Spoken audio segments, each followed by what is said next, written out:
Hello बच्चों, आज हम पॉलीमर्स लेकर आपके सामने आए हैं और आज हम पॉलीमर्स को देखेंगे। इसके बेसिक प्रॉब्लम्स क्या हैं, इसके बेसिक कॉन्सेप्ट कौन कौन से यूज होते हैं। चलिए शुरू करते हैं। पॉलीमर्स पॉलीमर्स पॉलीमर्स जो होता है दो ग्रीक वर्ड से मिलकर बना होता है। पॉली पॉली मीन्स होता है मेनी और मर वर्ड मीन्स होता है यूनिट या पार्ट होता है। ठीक है, तो जो पॉलीमर टर्म यूज अभी जो होता है वो किसके लिए होता है। Polymer is defined as a very large molecules having high molecular mass. तो ये मास कितना होना चाहिए, 10⁻³ टू 10⁻7 यूनिट। इतना के बीच अगर मॉलिक्यूलर वेट है तो उसको हम क्या कहते हैं, पॉलीमर्स कहते हैं। इससे ज्यादा भी हो सकता है। और इसको जो पॉलीमर का मॉलिक्यूलर वेट बहुत ज्यादा होने की वजह से इसको मैक्रोमॉलिक्यूल्स कहा जाता है। ठीक है, these are also referred to as macromolecules which are formed by joining of repeating structural unit of a large scale। जो इसको रिपीटिंग स्ट्रक्चरल यूनिट यूज होता है उसको हम कहते हैं मोनोमर्स। क्या कहते हैं, मोनोमर्स उसको बोला जाता है। ठीक है, ठीक है, चलो हम आगे समझते हैं। Classification of polymers. पॉलीमर्स का क्लासिफिकेशन, पॉलीमर्स को on the basis of origin source के बेस पर इसको 3 ग्रुप में रखा गया है। Natural polymers, semi synthetic polymers and synthetic polymers. जो नेचुरल पॉलीमर्स होते हैं ये सीधा नेचर से हमें मिलते हैं, प्लांट्स और एनिमल से मिलते हैं, जैसे प्रोटीन, सेलुलोज, स्टार्च और सम रेजिन्स एंड रबर्स जो नेचर से हमें प्लांट से मिलते हैं। सेमी सिंथेटिक पॉलीमर्स क्या होते हैं, जो सेलुलोज के डेरिवेटिव होते हैं उनको हम थोड़ा केमिकल मॉडिफिकेशन करके इनको बनाते हैं, इसलिए इनको सेमी सिंथेटिक पॉलीमर्स कहते हैं। ठीक है, जैसे और जैसे सेलुलोज नाइट्रेट हो गया। ठीक है, इसको इस कैटेगरी में रखा गया। सिंथेटिक पॉलीमर्स क्या होते हैं, large number of synthetic polymers जिसको हम लैब में बनाया जाता है, जैसे plastic, polythene, synthetic fibres, nylon 66, synthetic rubbers, buna S, ये सब एग्जांपल्स होते हैं सिंथेटिक पॉलीमर्स के। सिंथेटिक पॉलीमर्स को हम मैनमेड पॉलीमर्स भी कह सकते हैं। ठीक है, हम चलो आगे देखते हैं।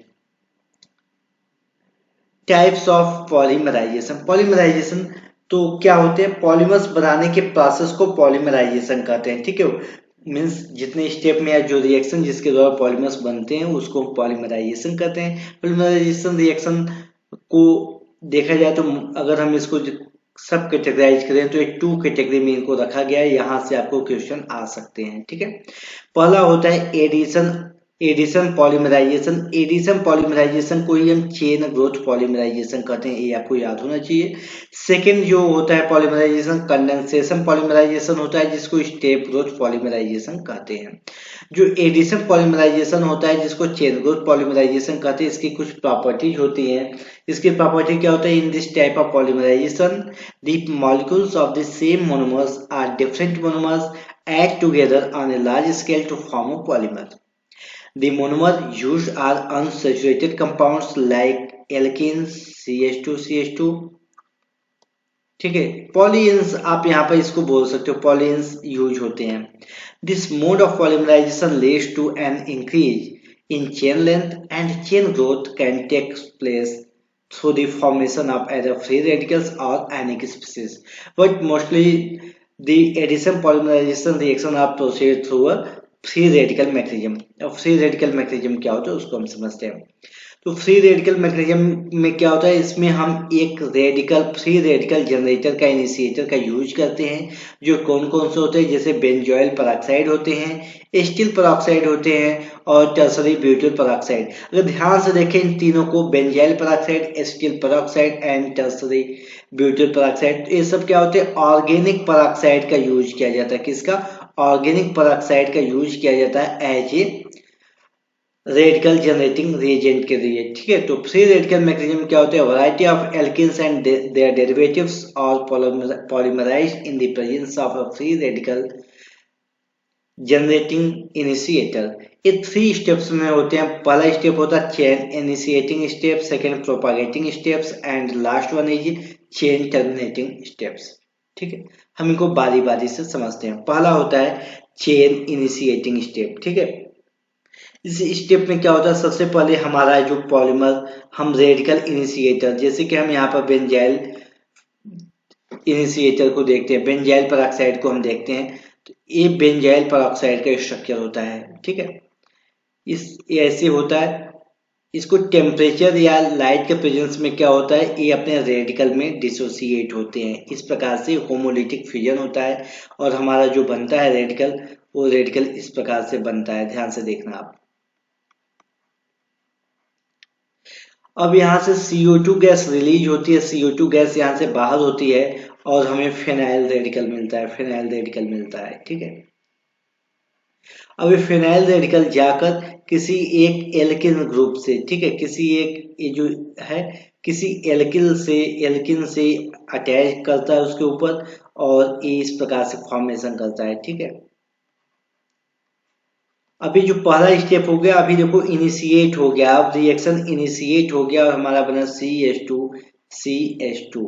ठीक है, ये रेडिकल अभी बना हुआ है। तो ये जो पहला स्टेप होता है इसको हम कहते हैं चेन इनिशिएटर। ठीक है, इनिशिएशन स्टेप कहते हैं। सेकेंड जो स्टेप होता है उसको कहते हैं chain propagation, chain propagation step. इसमें क्या होता है, अभी जो ये चेन इनिशिएटर हो गया, इसमें क्या होता है, फिर हम और ज्यादा मोनोमर्स लेते हैं और ये हमारा बन जाता है आगे मोनोमर्स से ऐसे बनते हुए CH2 और यहाँ पर CH2 बनता है।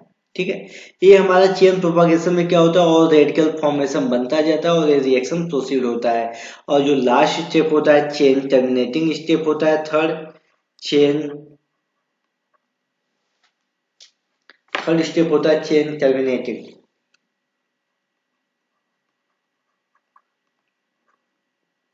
इस स्टेप में क्या होता है, इसी प्रकार का दो, अभी जो चेन प्रोपागेशन में जो बने हुए इसी प्रकार से दो मॉलिक्यूल्स आपस में पॉलीमराइज होकर ये बनाते हैं। पॉलीमराइजेशन रिएक्शन के द्वारा क्या करते हैं, CH2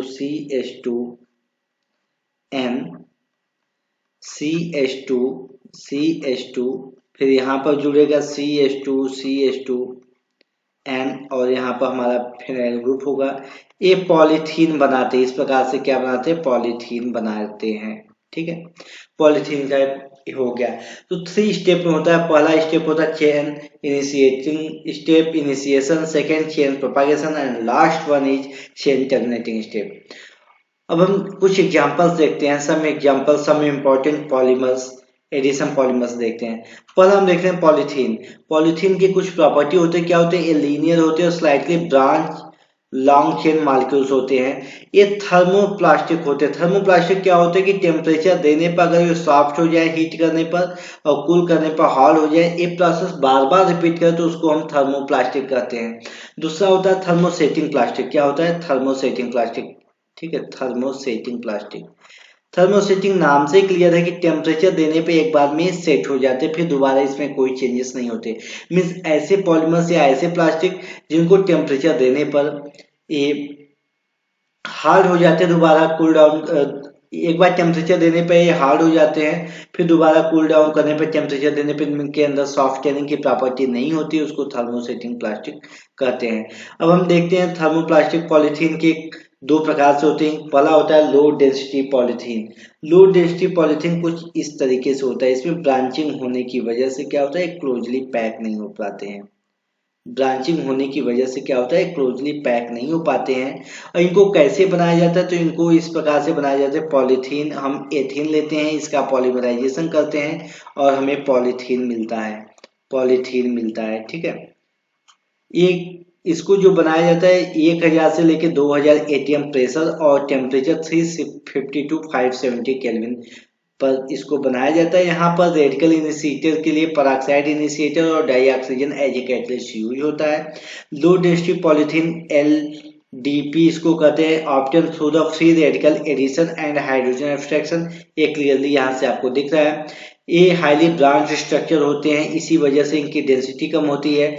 low density polythene is chemically inert and tough but flexible and poor conductor of electricity, क्योंकि इसमें फ्री रेडिकल या फ्री इलेक्ट्रॉन्स या फ्री आयंस नहीं होते हैं, इसलिए क्या होता है, इलेक्ट्रिसिटी का इंसुलेटर की तरह बिहेवियर करता है। ठीक है, बिहेवियर शो करता है। इंसुलेटिंग बिहेवियर की वजह से क्या होता है, इसका यूज वायर के कोटिंग के लिए होता है, इसके साथ साथ इसका यूज होता है स्क्वीज बॉटल, टॉयज और फ्लेक्सिबल पाइप बनाने के लिए।